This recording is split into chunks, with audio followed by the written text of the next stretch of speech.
mak pun dulu memang daripada dulu memang peniaga. So dia memang buka kedai makan, buka kantin. Saya dah habis sekolah, mak tak berniaga dah. Kebetulan time tu ayah saya pencen. So dia ada bagilah sikit modal kat setiap anak untuk buat apa-apa yang nak buat kan. Jadi saya pun cakap dengan ayah, boleh tak saya nak berniaga.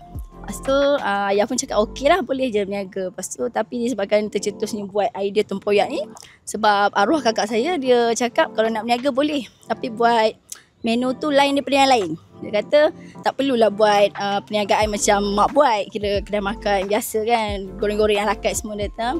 So kalau nak cari idea buat menu yang kelainan daripada orang lain lah, dia cakap macam tu. Jadi kita pun bincang family, so kita bincang family, orang kata terdapat idea daripada gulai tempoyak ni. Sebabnya kalau kawan-kawan datang duduk masa asrama, bawa kawan balik rumah ke apa semua kan, so dia memang suka suruh mak buat gulai tempoyak Perak ni. Benda ni sebenarnya simbolik daripada singkatan macam mak saudara. Belah-belah Kuala, setengah bahagian akan panggil macam pangkat mak ni berasal daripada Enda. Dia akan panggil Enda 5, Enda 3. So kira kita gunakan simbolik Enda ni kira macam mak-mak lah. So resepi tu berasal daripada mak-mak kita yang kira macam keturunan punya lah. Gulai tempoyak ni kita cuba ketengahkan versi Perak punya. Sebab memang banyak gulai tempoyak ni ramai je orang dah tahu tempoyak kan, berasal daripada tempoyak, tapi cara masakan dia mungkin berbeza lah. So kita buat ni memang kita ketengahkan versi Perak punya. Kita punya gulai tempoyak Perak ni berasal je kita akan guna toge kasar.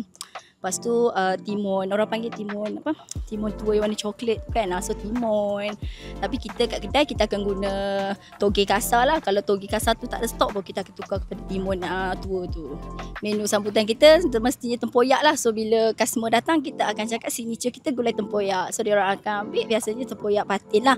Patin ni sebenarnya kalau ikut Perak pun bukan patin sebenarnya, kembung semua. Tapi patin ni pun orang kata simbolik orang dah biasa makan tempoyak. Sambutan yang tinggi pun biasanya memang patin lah. Patin tempoyak, patin pais.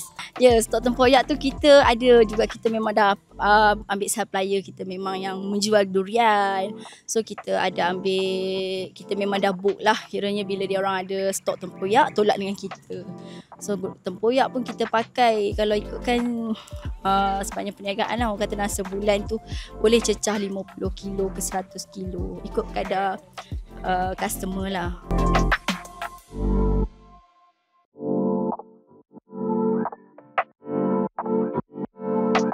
Kita kalau ikut daripada kita punya perniagaan, memang kebanyakan kita daripada orang luar lah. Orang luar daripada luar Perak lah, biasa daripada JB, Melaka, KL.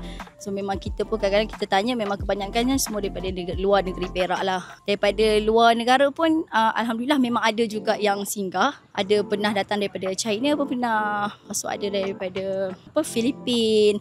Banyak jugalah daripada negeri luar yang bila dia orang datang melancong ke Gopeng ni, dia orang akan singgah untuk makan dekat sini. Menu kita kat sini kalau ikut asal memang kita dulu memang kita gulai tempoyak je sebenarnya. Sebab kita memang time tu nak naikkan gulai tempoyak.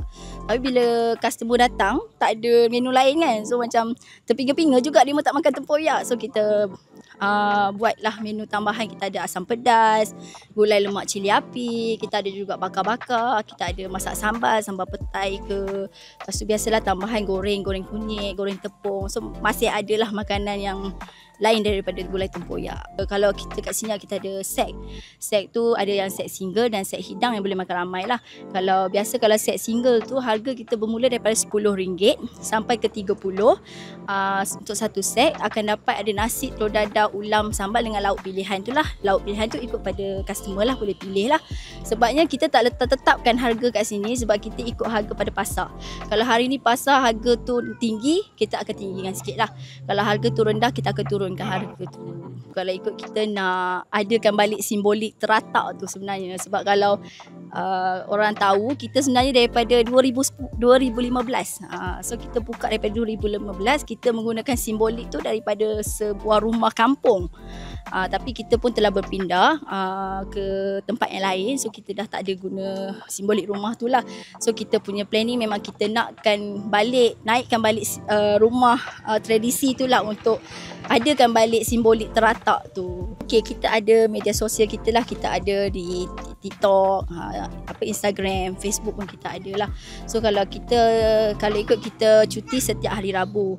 Tapi kalau kita ada cuti emergency hari-hari lain, kita akan update biasanya dekat media-media sosial ni lah. Sebab kadang-kadang kalau kita ada catering luar, kita akan tutup sebab kita memang tak ada pekerja yang lebih daripada yang ada sekarang lah.